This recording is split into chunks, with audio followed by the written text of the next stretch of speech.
कार्यक्रम में उपस्थित वरिष्ठ नेता श्रीमान शरद पवार जी, महाराष्ट्र के लोकप्रिय मुख्यमंत्री श्री देवेंद्र फडणवीस जी, अखिल भारतीय मराठी साहित्य सम्मेलन के अध्यक्ष डॉक्टर तारा भवालकर जी, पूर्व अध्यक्ष डॉक्टर रविंद्र शोभने जी, सभी सदस्यगण, मराठी भाषा के सभी विद्वद्गण और उपस्थित भाई और बहनों, अभी डॉक्टर तारा जी का भाषण पूरा हुआ तो मैंने ऐसे ही कहा फार छान।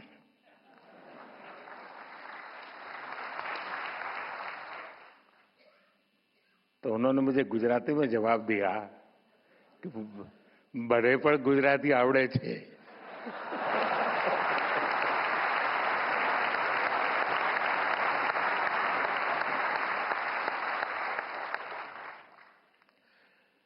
देशाच्या आर्थिक राजधानीच्या राज्यातून देशाच्या राजधानीत आलेल्या सर्व मराठी सारस्वतांना माझा नमस्कार।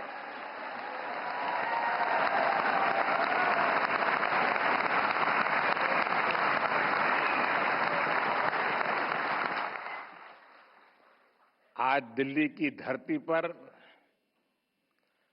मराठी भाषा के इस गौरवशाली कार्यक्रम का आयोजन हो रहा है।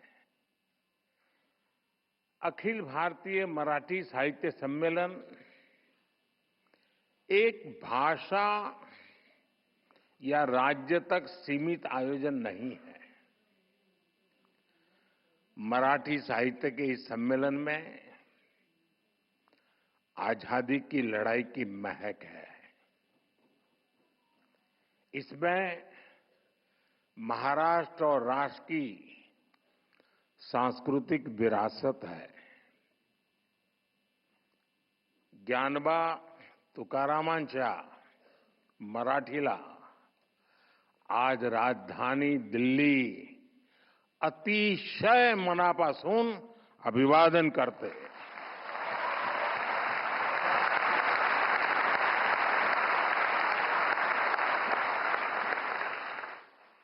भाइयों बहनों, 1878 में पहले आयोजन से लेकर अब तक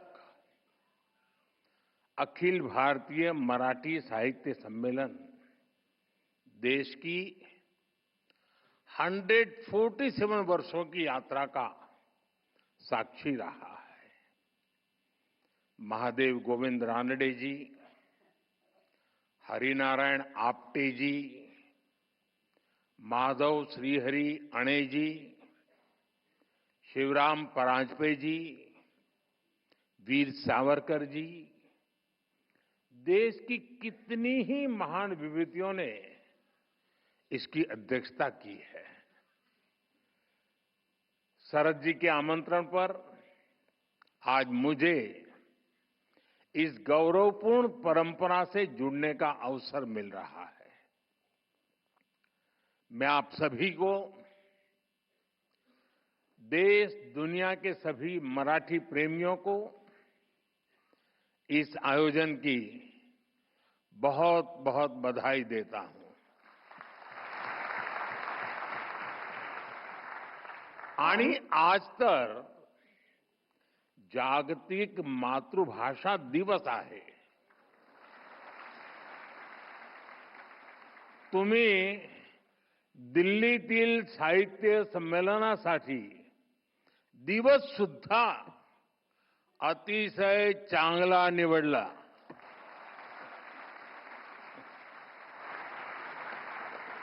साथियों, मैं जब मराठी के बारे में सोचता हूं तो मुझे संत ज्ञानेश्वर का वचन याद आना बहुत स्वाभाविक है। माझ्या मराठीची बोलू कौतुके, परी अमृता तेही पैजासी जिंके। यानी मराठी भाषा अमृत से भी बढ़कर मीठी है। इसलिए मराठी भाषा और मराठी संस्कृति के प्रति मेरा जो प्रेम है, आप सब उससे भली भांति परिचित है। मैं आप विद्वानों की तरह मराठी में उतना प्रवीण तो नहीं हूं, लेकिन मराठी बोलने का प्रयास, मराठी के नए शब्दों को सीखने की कोशिश मैंने निरंतर की है। साथियों, ये मराठी सम्मेलन एक ऐसे समय हो रहा है जब छत्रपति शिवाजी महाराज के राज्याभिषेक के 350 वर्ष पूरे हुए हैं, जब पुण्य श्लोक अहिल्याबाई होलकर जी की जन्म जयंती के 300 वर्ष हुए हैं, और कुछ ही समय पहले बाबा साहब अंबेडकर के प्रयासों से बने हमारे संविधान ने भी अपने 75 वर्ष पूरे किए हैं। साथियों, आज हम इस बात पर भी गर्व करेंगे कि महाराष्ट्र की धरती पर मराठी भाषी एक महापुरुष ने 100 वर्ष पहले राष्ट्रीय स्वयंसेवक संघ का बीज बोया था। आज ये एक वटवृक्ष के रूप में अपना शताब्दी वर्ष मना रहा है। वेद से विवेकानंद तक भारत की महान परंपरा और संस्कृति को नई पीढ़ी तक पहुंचाने का एक संस्कार यज्ञ राष्ट्रीय स्वयंसेवक संघ पिछले 100 वर्ष से चला रहा है। मेरा सौभाग्य है कि मेरे जैसे लाखों लोगों को आरएसएस ने देश के लिए जीने की प्रेरणा दी है, और संघ के ही कारण मुझे मराठी भाषा और मराठी परंपरा से जुड़ने का भी सौभाग्य प्राप्त हुआ। इसी कालखंड में कुछ महीने पहले मराठी भाषा को अभिजात भाषा का दर्जा दिया गया है। देश और दुनिया में 12 करोड़ से ज्यादा मराठी भाषी लोग हैं। मराठी को अभिजात भाषा का दर्जा मिले, इसका करोड़ों मराठी भाषियों को दशकों से इंतजार था। ये काम पूरा करने का अवसर मुझे मिला।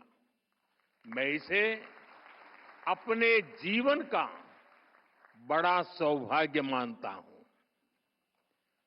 माननीय विद्वद्जन, आप जानते हैं, भाषा केवल उसके संवाद का माध्यम पर नहीं होती है। हमारी भाषा हमारी संस्कृति की संवाहक होती है। ये बात सही है कि भाषाएं समाज में जन्म लेती है, लेकिन भाषा समाज के निर्माण में उतनी ही अहम भूमिका निभाती है। हमारी मराठी ने महाराष्ट्र और राष्ट्र के कितने ही मनुष्यों के विचारों को अभिव्यक्ति देकर हमारा सांस्कृतिक निर्माण किया है। इसलिए समर्थ रामदास जी कहते थे, मराठा तीतू का मेळवावा, महाराष्ट्र धर्म वाढवावा, आहे तितके जतन करावे, पुढे आणीक मिळवावे, महाराष्ट्र राज्य करावे. जिकडे तिकडे मराठी एक संपूर्ण भाषा है. इसलिए मराठी में शूरता भी है, वीरता भी है.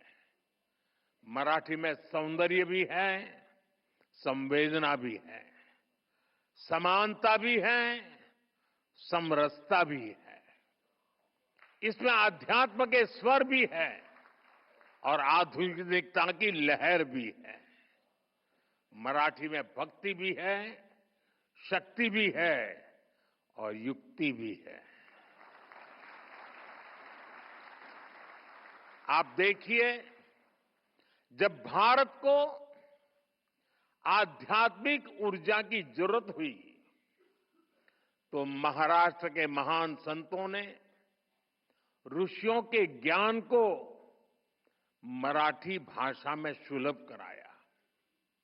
संत ज्ञानेश्वर, संत तुकाराम, संत रामदास, संत नामदेव, संत तुकडोजी महाराज, गाडगे बाबा, गोरा कुमार और बहिणाबाई, महाराष्ट्र के कितने ही संतों ने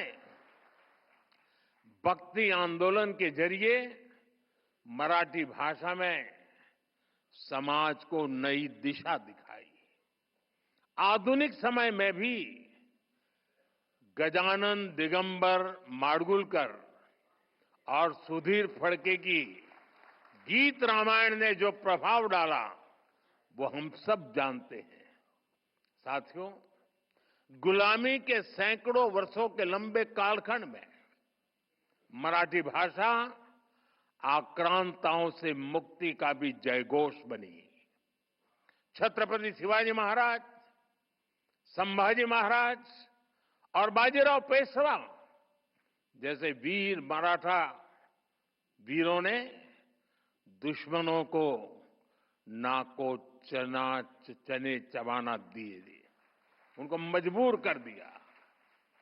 आजादी की लड़ाई में वासुदेव बलवंत फडके, लोकमान्य तिलक और वीर सावरकर जैसे सेनानियों ने अंग्रेजों की नींद उड़ा दी.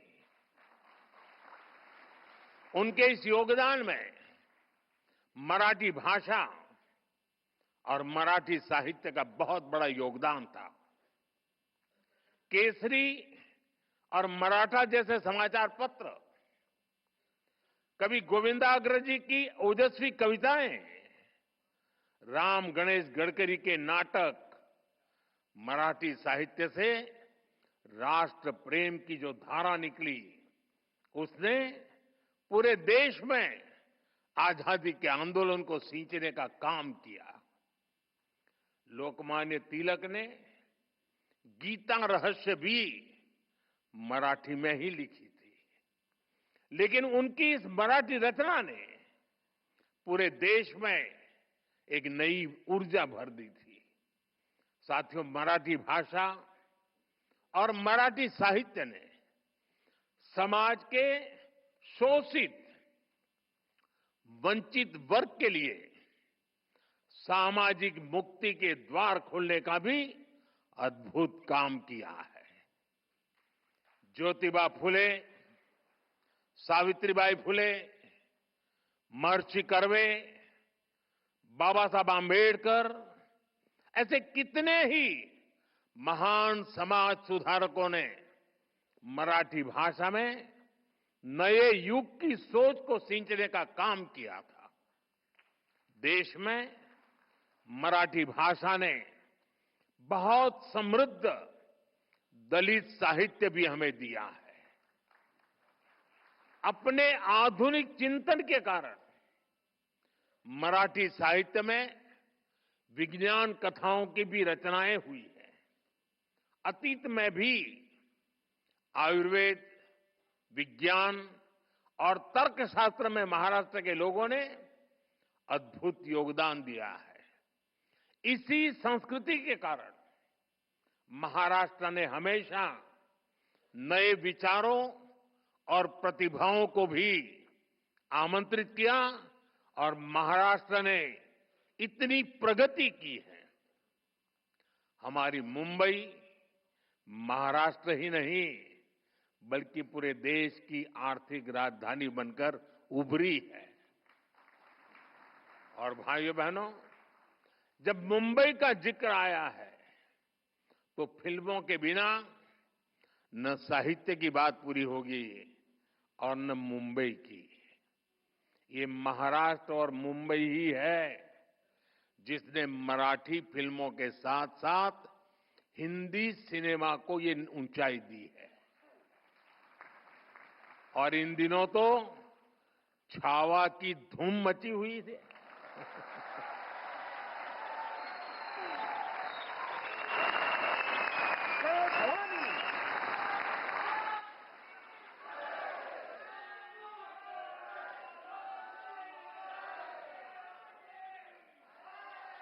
संभाजी महाराज के शौर्य से इस रूप में परिचय शिवाजी सावंत के मराठी उपन्यास ने ही कराया है। साथियों, कवि केशव सूत का एक पद है, जूने जाऊं दया मरना लागूनी जाळूनी किंवा परूनी टाका सड़त न एक्या ठाई ठाका। यानी हम पुरानी सोच पर थमे नहीं रह सकते। मानवीय सभ्यता, विचार और भाषा लगातार इवॉल्व होते रहते हैं। आज भारत दुनिया की सबसे प्राचीन जीवंत सभ्यताओं में से एक है, क्योंकि हम लगातार इवॉल्व हुए हैं। हमने लगातार नए विचारों को जोड़ा है, नए बदलावों का स्वागत किया है। भारत में दुनिया की सबसे बड़ी भाषाई विविधता इसका प्रमाण है। हमारी ये भाषाई विविधता ही हमारी एकता का सबसे बुनियादी आधार भी है। मराठी खुद इसका सबसे बड़ा उदाहरण है, क्योंकि हमारी भाषा उस मां की तरह होती है जो अपने बच्चों को नए से नया, अधिक से अधिक ज्ञान देना चाहती है। मां की तरह ही भाषा भी किसी से भेदभाव नहीं करती। भाषा हर विचार का, हर विकास का आलिंगन करती है। आप जानते हैं, मराठी का जन्म संस्कृत से हुआ है, लेकिन इसमें उतना ही प्रभाव प्राकृत भाषा का भी है। ये पीढ़ी दर पीढ़ी आगे बढ़ी है।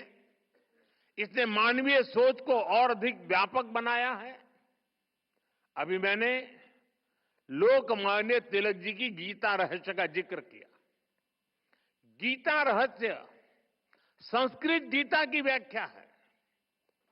तिलक जी ने मूल गीता के विचारों को लिया और मराठी बोध से उसे और ज्यादा जन सुलभ बनाया। ज्ञानेश्वरी गीता में भी संस्कृत पर मराठी में टिप्पणी लिखी गई। आज वही ज्ञानेश्वरी देश भर के विद्वानों और संतों के लिए गीता को समझने के लिए एक मानक बन गई है। मराठी ने दूसरी सभी भारतीय भाषाओं से साहित्य को लिया है और बदले में उन भाषाओं को भी समृद्ध किया है। जैसे कि भार्गवराम विठ्ठल बरेकर जैसे मराठी साहित्यकारों ने आनंद मठ जैसी कृतियों का मराठी अनुवाद किया। विंदा करंदीकर, इनकी रचनाएं तो कई भाषाओं में आई। उन्होंने पन्नाधाय, दुर्गावती और रानी पद्मिनी के जीवन को आधार बनाकर रचनाएं लिखी। यानी भारतीय भाषाओं में कभी कोई आपसी वैर नहीं रहा। भाषाओं ने हमेशा एक दूसरे को अपनाया है, एक दूसरे को समृद्ध किया है। साथियों, कई बार जब भाषा के नाम पर भेद डालने की कोशिश की जाती है तो हमारी भाषाओं की साझी विरासत ही उसका सही जवाब देती है। इन भ्रमों से दूर रहकर भाषाओं को समृद्ध करना, उन्हें अपनाना, ये हम सबका सामूहिक दायित्व है।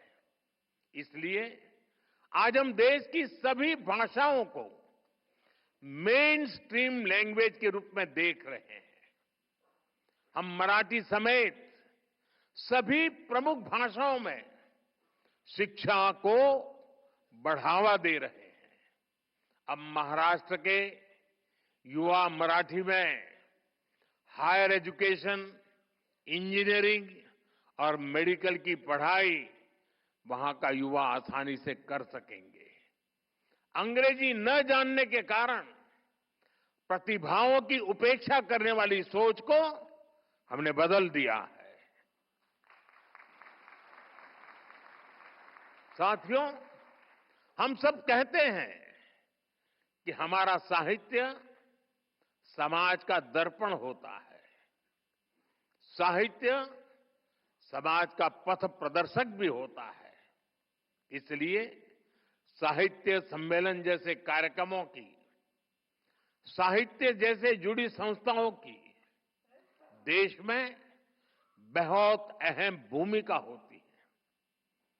गोविंद रानडे जी, हरिनारायण आप्टे जी, आचार्य अत्रे जी, वीर सावरकर जी, इन महान विभूतियों ने जो आदर्श स्थापित किए, मैं आशा करता हूं अखिल भारतीय मराठी साहित्य महामंडल उन्हें और आगे बढ़ाएगा। 2027 में साहित्य सम्मेलन की इस परंपरा को 150 वर्ष पूरे होंगे और तब 100वां सम्मेलन होगा। मैं चाहूंगा आप इस अवसर को विशेष बनाएं। इसके लिए अभी से तैयारी करें। कितने ही युवा आजकल सोशल मीडिया के जरिए मराठी साहित्य की सेवा कर रहे हैं। आप उन्हें मंच दे सकते हैं, उनकी प्रतिभा को पहचान दे सकते हैं। ज्यादा से ज्यादा लोग मराठी सीखें, इसके लिए आप ऑनलाइन प्लेटफॉर्म को, भाषिणी जैसे इनिशिएटिव्स को बढ़ावा दें। मराठी भाषा और साहित्य को लेकर युवाओं के बीच प्रतियोगिताओं का आयोजन भी किया जा सकता है। मुझे विश्वास है आपके ये प्रयास और मराठी साहित्य की प्रेरणाएं विकसित भारत के लिए 140 करोड़ देशवासियों को नई ऊर्जा देंगे, नई चेतना देंगे, नई प्रेरणा देंगे। आप सभी महादेव गोविंद रानडे जी, हरिनारायण आप्टे जी, माधव श्री हरि अणे जी, शिवराम परांजपे जी जैसे महान व्यक्तित्वों की महान परंपरा को आगे बढ़ाएं। इसी कामना के साथ आप सभी का एक बार फिर बहुत बहुत धन्यवाद।